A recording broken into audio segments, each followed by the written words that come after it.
Hello everybody, this is the second video when it comes to polygroups. Before I showed you, based on this statue model, how to use polygroups when it comes to separating your models. Basically, I was discussing different selection techniques when it comes to polygrouping.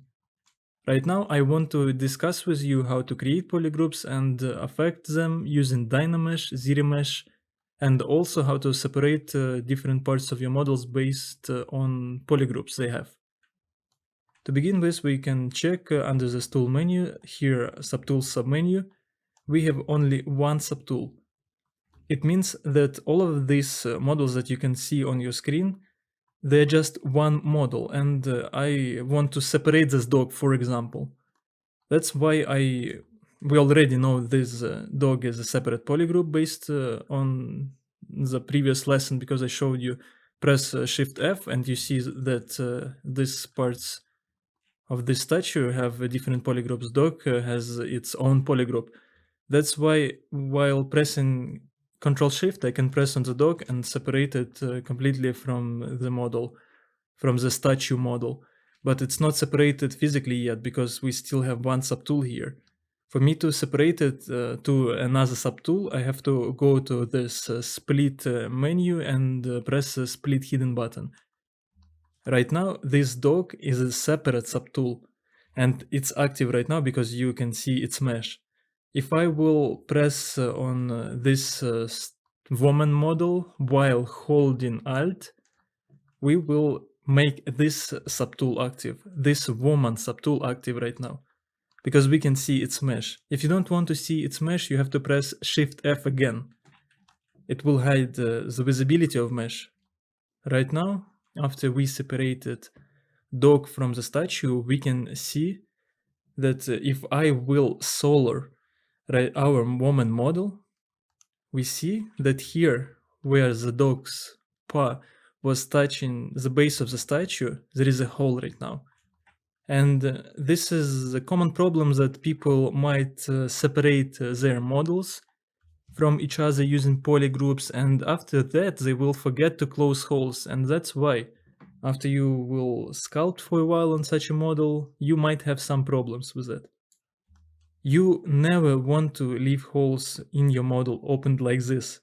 It can create a lot of troubles. For you to close this hole, you have to go to this geometry menu, and here under this modify topology submenu, you can find this close holes button.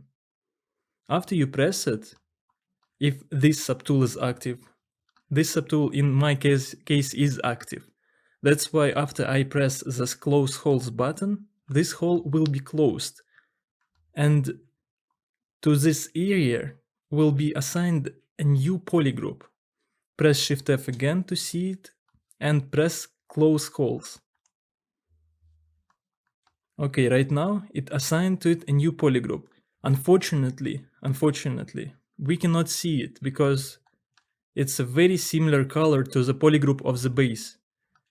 But if I will press Ctrl Shift and on this polygroup, it will outline it. Because it's a separate polygroup for ZBrush, it's still a separate polygroup. Even though it looks the same as the polygroup of the base of the statue. Okay, press Ctrl Shift and on the empty space of your screen to see your entire subtool again. But if you, for example, want this base to have only one polygroup, but not a lot of polygroups, like right now in my case, I have two polygroups. This polygroup that was formed after I closed the hole and the polygroup that was initially assigned to the base of the statue. I want it to be one polygroup. That's why I press Ctrl Shift on this polygroup that was created. Okay, right now I outlined it. Ctrl Shift, drag on your empty space of your screen. Inverted selection like this. And again, Ctrl Shift and on the polygroup of this base again. And it added to the selection of the polygroup of the closed hole. Right now, if I will invert the selection of polygroups again, we see that entire mesh of this base of the statue is being separated. And if right now I press Ctrl W, it will assign a separate polygroup to it, one polygroup. And right now this area and the entire area of this base of the statue is just a one solid polygroup. There are no other polygroups in it. I just wanted you to know how to do it because it's a very valuable skill. Okay, let's return entire visibility of our subtool back. Right now you know how to separate your models. Also, if you don't want to bother yourself with closing holes like this, you can use dynamesh function that allows you to dynamesh your model, and while dynameshing, it will separate all the polygroups of your model to different models. However, it will still be one subtool. It will not be separated. You will have to separate it manually after that, but you will not have holes anymore left. I will show you how it's done based on the example of this woman and this base.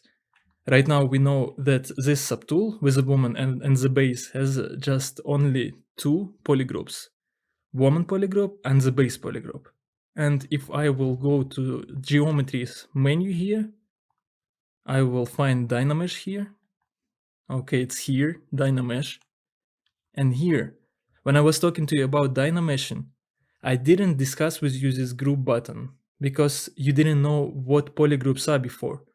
But right now you do, and I will tell you what it does. I already actually told you. If you activate it, press on this group button. Right now, if you dynamesh, resolution is not high. That's why we will lose some details, but it will be faster. Look, I dynameshed it. We lost some details, as I told you, but this is not the point. The point is that right now, these polygroups are separated. That's why our model of the woman and the base are separated from each other, fully. If I press Ctrl Shift on the woman right now, you see that right now we separated her. And if I will look on the bottom of her shoes, you see that it's completely closed. There is no any hole because it's just a separate model.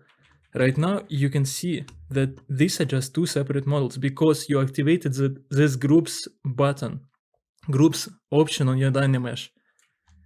If I will go back right now and I will not activate this groups option, I will just dynamesh it without it.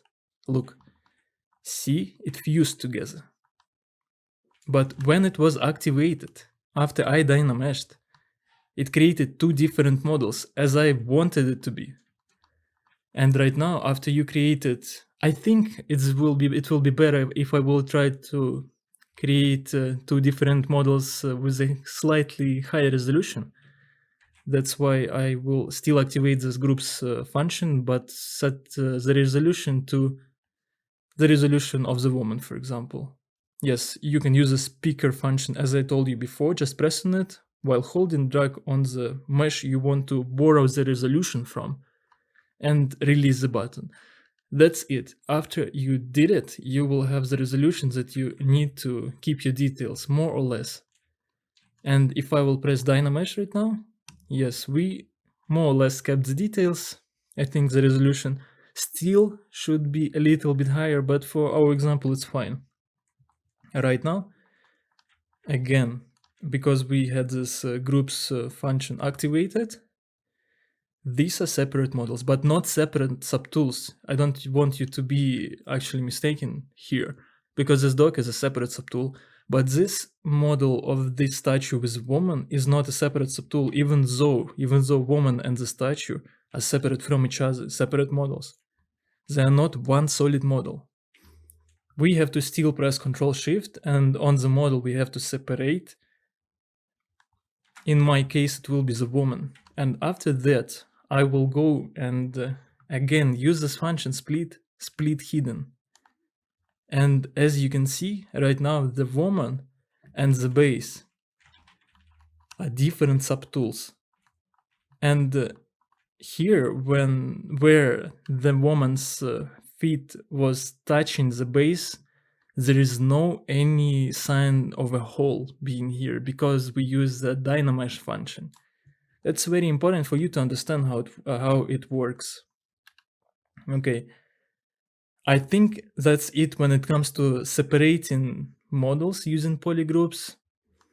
I discussed with you dynamesh also. It allows you to separate your models using groups function, and I think that for this lesson that's will be it.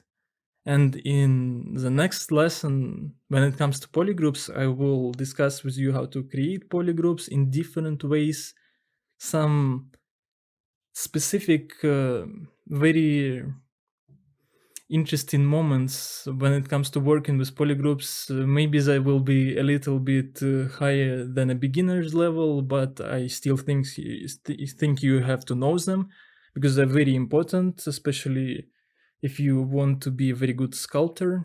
That's why I will for sure discuss them with you in the next video. I will be making the third part when it comes to polygroups. Thank you for watching, and see you soon in my next video. Goodbye.